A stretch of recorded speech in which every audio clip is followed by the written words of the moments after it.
Assalamualaikum warahmatullahi wabarakatuh.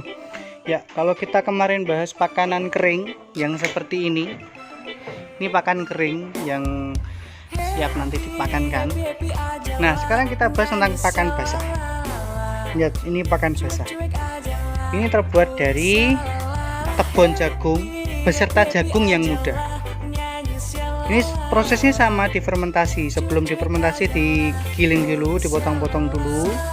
Bisa pakai mesin slab, kemudian atau chopper itu, kemudian diberikan tetes tebu, kemudian mungkin M4 sedikit, dedak padi, kemudian kita wadahi di tempat. Boleh di tong seperti ini. Tong seperti yang mau pesan juga bisa, harga 240. Sudah lengkap, sudah ada kuncinya, jadi sangat rapat. Kemudian bisa dikasihkan ke kambing setelah 2 minggu. Nah, ini baunya ini manis, jadi mereka akan lebih tergoda. Lihat ini kambing ini lebih tergoda, baunya manis ya. Jadi ini fungsinya untuk mengeluarkan nutrisi yang baik, yang lebih pada tepung jagung tersebut. Kalau hanya tepung jagung nutrisinya belum maksimal, tapi ketika kita fermentasi nutrisinya bisa keluar secara maksimal. Ini pemberian pakannya juga kalau bisa tuh jangan ditaker.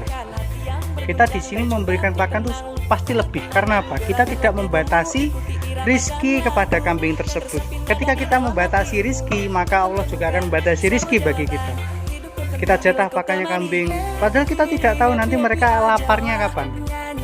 Kalau kita batasi hanya sebatas makan saja, nanti mereka ketika kelaparan, maka kita dosa juga, kasihan. Maka kita jangan pernah membatasi pakannya, secukupnya, pokoknya dia kenyang, kita lebih, biar dia kalau lapar bisa makan lagi, supaya Allah tidak membatasi rezeki pada kita.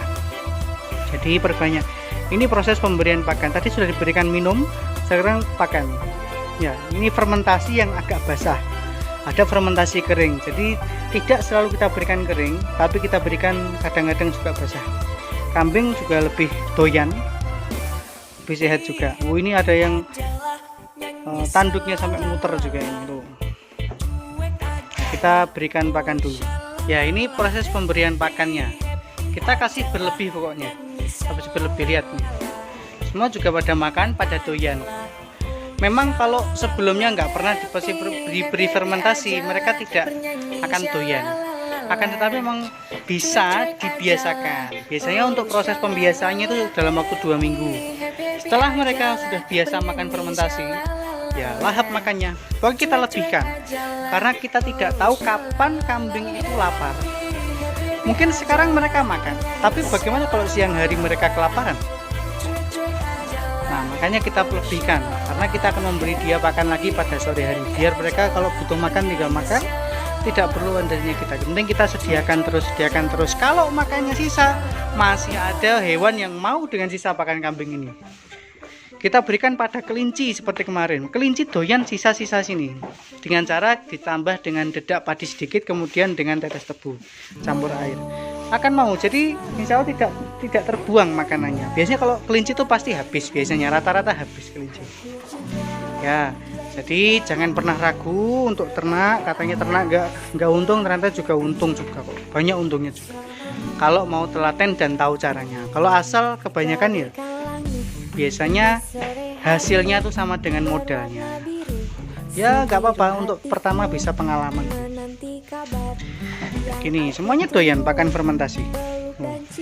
Ini fermentasi dari jagung, tepung jagung dan juga jagungnya.